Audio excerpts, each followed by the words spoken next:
Hello guys, দেখতেই পাচ্ছ সকাল সকাল শাড়ি পরে তৈরি হয়ে গিয়েছি, কারণ আজ আমরা যাচ্ছি জগপুর মনসা মন্দির। তাই সবাই মিলে তৈরি হয়ে গাড়িতে করে বেরিয়ে পড়লাম।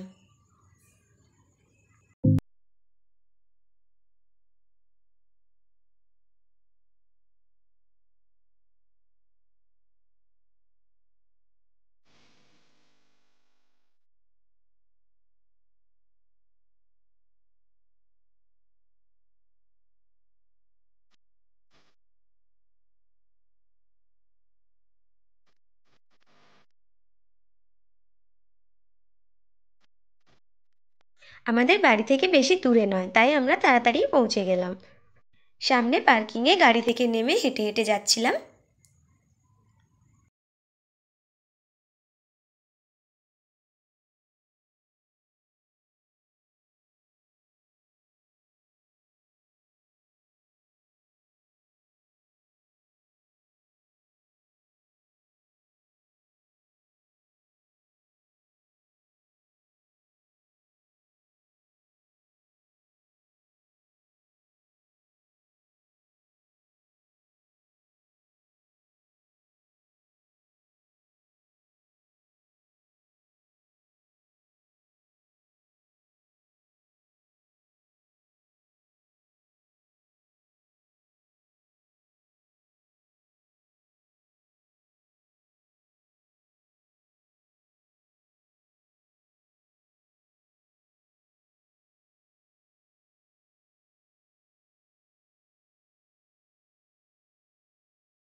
অনেকটা রাস্তায় হেঁটে আসতে হয়।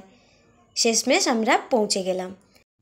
আর ঘাটটিতে নেমে প্রথমেই আমরা হাত পাগুলো ধুয়ে নিলাম। এখানে পাশেই জলের ব্যবস্থা ছিল হাত পা ধোয়ার জন্য, আর যারা চান করছিল তারাই শুধুমাত্র পুকুরে নামছিল।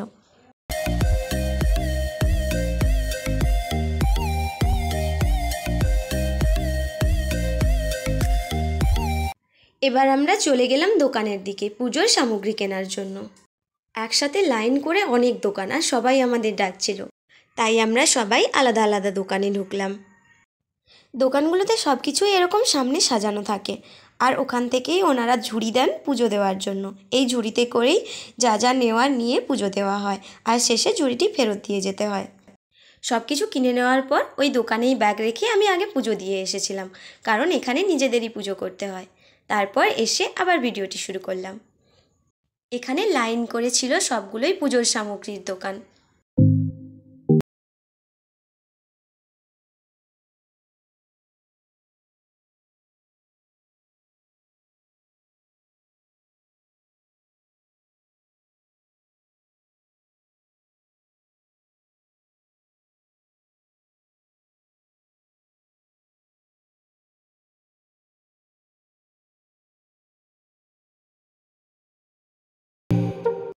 এই হলো মায়ের মন্দির, আর এখান দিয়েই আমরা ভেতরে ঢুকবো। আর ঢোকার মুখেই দুদিকে দুটো হাতির সুর থেকে জল পড়ছিল, যাতে সবাই পা ধুয়ে ভেতরে যেতে পারে।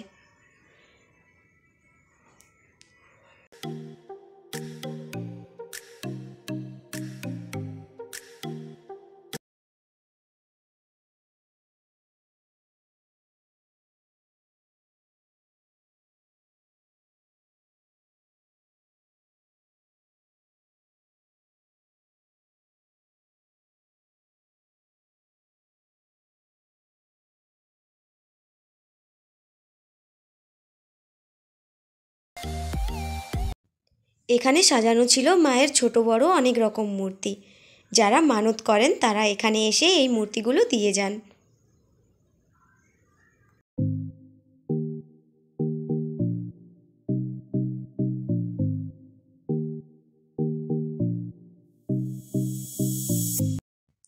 এখানে সবাই এই হাতি ঘোড়াগুলো বেঁধে মানত করেন।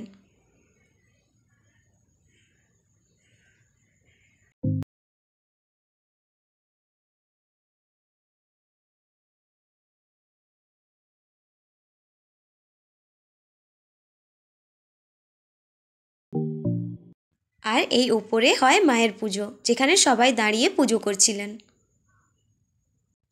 এখানে কোনো পুরোহিত নেই, এখানে যারা পুজো দিতে আসেন তারা নিজেরাই নিজেদের পুজো দেন। এখন দেখুন অনেকটা ভিড় জমে গিয়েছে, কিন্তু আমরা যখন পুজো দিয়েছিলাম অনেকটাই ফাঁকা ছিল। পাশেই রাখা ছিল প্রণামী বাক্স, তাতে প্রণামী ভরে মাকে প্রণাম করে মন্দির থেকে বেরিয়ে এলাম আর গেলাম সামনেই খাওয়ার দোকানের দিকে। সকাল থেকে কিছু খাওয়া হয়নি, তাই খিদেও পেয়ে গিয়েছিল অনেক। যেহেতু দুপুর হয়ে গিয়েছিল তাই আমরা ভাত খেলাম।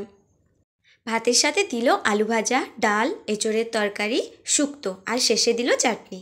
ব্যাস এই দিয়েই খেয়ে বেরিয়ে এলাম আর গেলাম বাজারের দিকে, কারণ বাজারে ছিল আরও অনেক রকমের দোকান।